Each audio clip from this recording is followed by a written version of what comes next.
പ്രദീപ് പിള്ള, അതേപോലെ ഒരു കാര്യം കൂടി നേരത്തെ പ്രദീപ് പിള്ള സൂചിപ്പിക്കുകയായിരുന്നല്ലോ, അദ്ദേഹം സാമ്പത്തിക മേഖലയിലുള്ള അദ്ദേഹത്തിൻ്റെ പ്രവർത്തനങ്ങൾ. ഇന്ദിരാഗാന്ധി പ്രധാനമന്ത്രി ആയിരിക്കുമ്പോൾ അദ്ദേഹം തന്ത്രപ്രധാനമായ പല പദവികളും വഹിച്ചിട്ടുണ്ട്, അതും സാമ്പത്തിക മേഖലയുമായി ബന്ധപ്പെട്ടാണ്. അപ്പോൾ മൻമോഹൻ സിംഗിനെ വിലയിരുത്തുമ്പോൾ പ്രധാനമന്ത്രി എന്ന പദത്തിനേക്കാൾ അദ്ദേഹം സാമ്പത്തിക രംഗത്ത് അദ്ദേഹം ബ്യൂറോക്രാറ്റ് എന്നുള്ള നിലയിൽ ഉള്ള പ്രവർത്തനത്തിലല്ലേ അദ്ദേഹത്തിന് നമുക്ക് മുൻതൂക്കം നൽകാൻ കഴിയുക? ശ്രീ പ്രദീപ് പിള്ള, വിനോദിന്റെ ചോദ്യത്തിൽ നിന്ന് ഇപ്പോ വർത്തമാന കാലത്തെ ഒരു ഉദാഹരണത്തിലേക്ക് നമുക്ക് വരാം. എസ് ജയശങ്കർ, ഭാരതത്തിന്റെ വിദേശകാര്യമന്ത്രി. അദ്ദേഹം ബ്യൂറോക്രാറ്റ് ആയിരുന്നു, വിദേശകാര്യ സെക്രട്ടറി ആയിരുന്നു, വിദേശകാര്യ വക്താവായിരുന്നു. അദ്ദേഹം വിദേശകാര്യമന്ത്രി എന്നുള്ള നിലയിൽ പാശ്ചാത്യ ലോകത്ത് ഉണ്ടാക്കുന്ന പ്രതിഫലനം, ഉണ്ടാക്കുന്ന ഒരു ഇമ്പാക്ട് എന്ന് പറയുന്നത് സബ്ജക്ട് നോളജ്, അദ്ദേഹത്തിന്റെ വകുപ്പ്, അതിലുള്ള വൈദഗ്ധ്യം, അതിലുള്ള ജ്ഞാനം, ഓരോ രാജ്യത്തെയും, ഓരോ രാജ്യത്തിന്റെ പെർസ്പെക്റ്റീവും, ഓരോ പടിഞ്ഞാറൻ രാജ്യവും എങ്ങനെ ഭാരതത്തെ കാണുന്നു, ഓരോ പടിഞ്ഞാറൻ രാജ്യവും എങ്ങനെ അവരവരുടെ സൗകര്യത്തിനനുസരിച്ച് ഭാരതത്തെ ഉപയോഗപ്പെടുത്തും, അല്ലെങ്കിൽ അവരുടെ നയങ്ങൾ അടിച്ചേൽപ്പിക്കുന്നു, അത് തിരിച്ചറിഞ്ഞ് തിരിച്ചടിച്ച് ക്ഷോഭിക്കാതെ, ദേഷ്യപ്പെടാതെ, ക്രോധം കാണിക്കാതെ ഉരുളക്കുപ്പേരി പോലെ മറുപടി കൊടുത്ത് മുന്നേറുന്ന ഒരു വിദേശകാര്യമന്ത്രി നമ്മുടെ മുന്നിലുണ്ടെങ്കിൽ, ഒരു പക്ഷേ വിനോദ് ഇപ്പൊ പറഞ്ഞപ്പോൾ പറയേണ്ട ഒരു കാര്യം, പ്രധാനമന്ത്രി എന്നുള്ള നിലയേക്കാൾ ധനമന്ത്രി എന്നുള്ള നിലയിലുള്ള ഡോക്ടർ മൻമോഹൻ സിംഗിന്റെ പ്രവർത്തനം, പാരമ്പര്യം, സംഭാവനയായിരിക്കും ഒരു പക്ഷേ ഭാരത ചരിത്രം എന്നും നോക്കുക.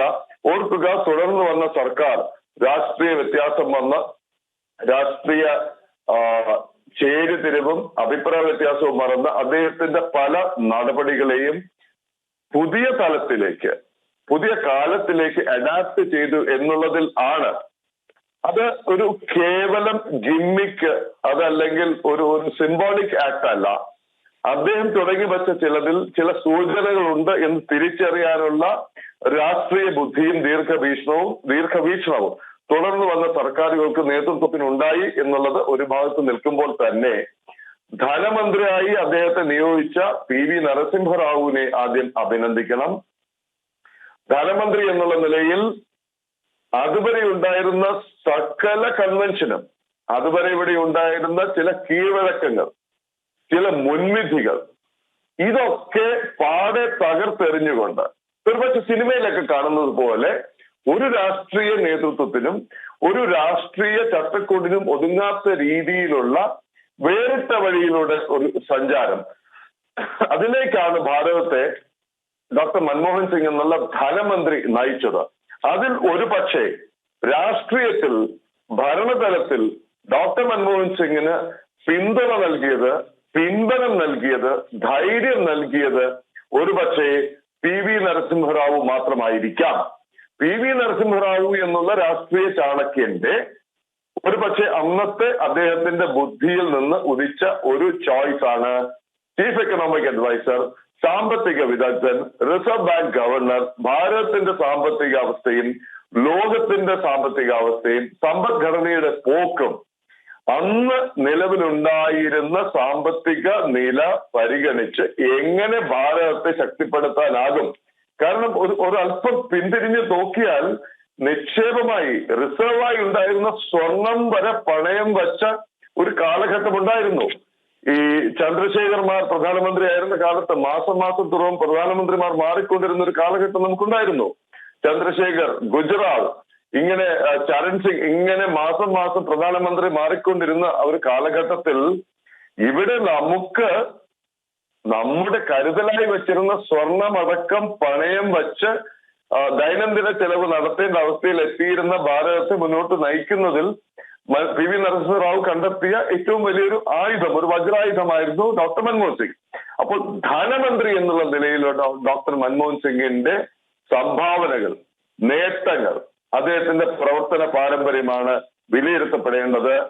അവിടെ അദ്ദേഹത്തിന് പിന്തുണ നൽകാൻ ഒരു നരസിംഹറാവു മാത്രമേ ഉണ്ടായിരുന്നുള്ളൂ.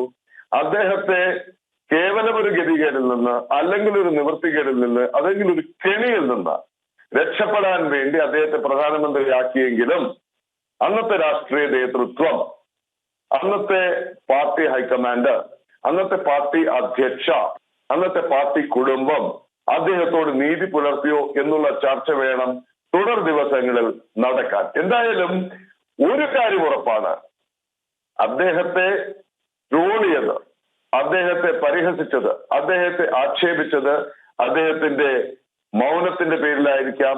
അദ്ദേഹം ഒരു പാവയാണ് എന്ന് വിമർശിക്കപ്പെട്ടു.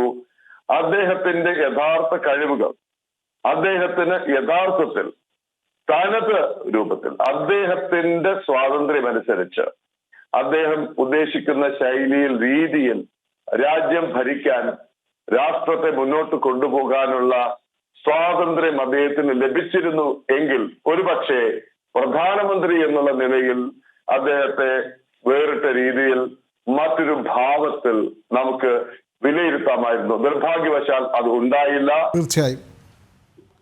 തീർച്ചയായും അങ്ങനെ തന്നെയാണ്. പ്രധാനമന്ത്രി പദത്തേക്കാൾ അദ്ദേഹം ധനകാര്യമന്ത്രി എന്നുള്ള നിലയിലാണ് ശ്രദ്ധിക്കപ്പെടുക എന്നുള്ള കൃത്യമായ വിലയിരുത്തലാണ് ചീഫ് എഡിറ്റർ ശ്രീ പ്രദീപ് പിള്ള നൽകിയത്.